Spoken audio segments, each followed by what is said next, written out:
Hello and welcome, it's Tim from Exotic Ginger. Today this is a video of how you get your pond from this to nice and clear. So what we're going to do is we're going to drain the pond a bit. We're going to drain it at least a quarter of the way down just to get a nice bit of the water out.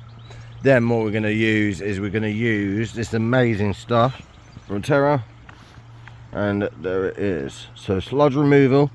So there are different products, but this is the one what seems to work the best. So this removes all algae and stuff like that, puts it to the bottom of the pond, and then you can hoover it out or leave it, depending if you have plants what are in baskets or planted. If you have plants in baskets, you can leave it, but it's better to take it out. But if you have plants what are planted, you always want to give the nutrients, so it's the best thing to do is just let it settle to the bottom and give it some nice feed to your plants. Okay, so one of the reasons that this has happened to this pond at the moment is because of the stream. Obviously the stream has been disconnected for the meantime because it's leaking somewhere. So what I'm going to have to do is I've got the liner from this pond. So what I'm going to do is I'm going to re-line it all and redo it all. There is going to be a video of me doing that. So what we're going to do is we're obviously going to connect it, and that is one of the reasons why it's going like this, because there's not enough filtration. Obviously there's enough air, as you can see. It's got a really nice white water there. That means there's a nice bit of air going into the pond, nice bit of oxygen, I mean, sorry. And yeah, so the fish are really enjoying it. It's just obviously I want to enjoy them, so this not really bad for the fish. It can cause a few problems, but not really bad for the fish for the water to go like this. But they are all happy. You can sort of see them there at the moment, but I want to be able to fully see them and stuff like that. So the first thing I'm going to do is then empty the water. So what I'm going to do is literally pick that up and put it on the grass, use it to water the plants, and then put it on the grass just to get rid of the water. So if you have any questions or comments or anything like that, please feel free to comment and everything like that. If you like and subscribe, that really helps my channel grow, and I want to grow so I can show more people how to do certain things. Obviously I'm not an expert, but by any means, but I have quite a lot of experience in building ponds and gardening, and I'm also a bricklayer by trade and a carpenter by trade. So, but I prefer to be out here doing ponds, doing gardening, doing little walls and stuff like that. So yeah. Okay, so now I am just going to go and take it out nice and easily. Put it down here for a bit. Just like, oh no, I don't want to put it down there because it's going into the water, but we just want to put it somewhere like that where it won't go back into the water or anything like that, but it'll help get rid of the water. So I'll come back when that's finished, taking a lot of the water out, and then we'll go to the next step. Okay, while that's draining, as you can see, it's gone down a bit. So while that's draining, I'm flooding my garden, but it's chalk, so it's fine. It will give it my grass a nice bit of water. Okay, so it's roughly around the level that we want. So I'm going to put the pump back in, and then I'm going to start putting fresh water in. So, but when I put the fresh water in, then we'll come back and I'll start talking about what you can do to avoid this. So please stick around and watch until the end of the video, because I've got a good few tips on how to stop this. Now I'm just going to put the pump back into the water like so.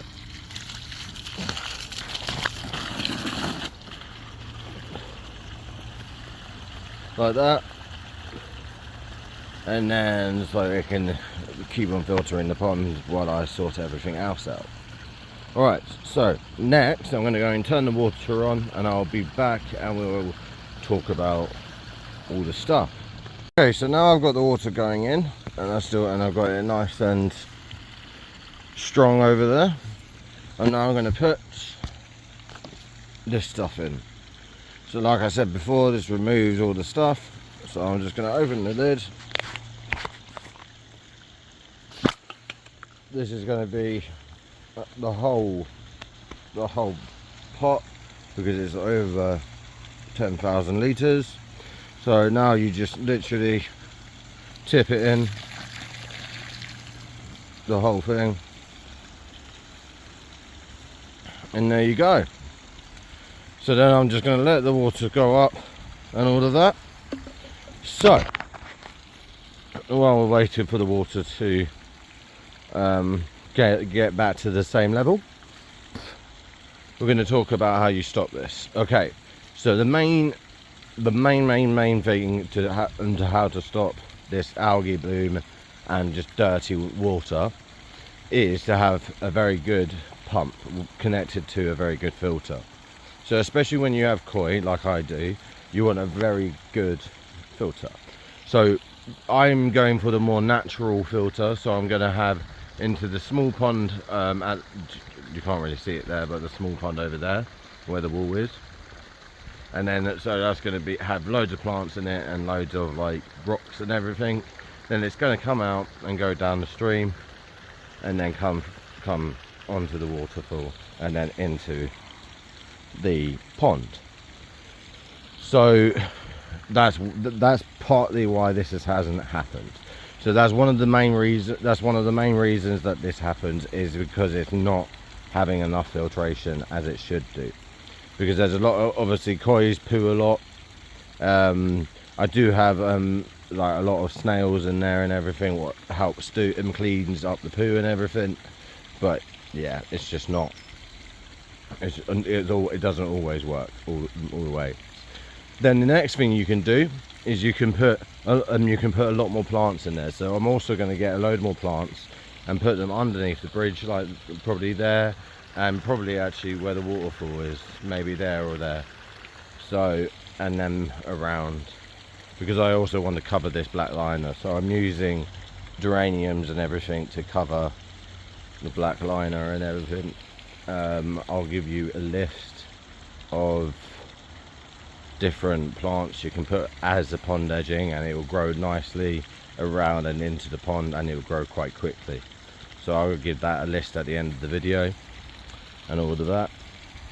So then the next thing is UV filters are, well, UV purifiers are amazing. They obviously kill all of the algae and everything like that, so they are really good, especially if you have koi.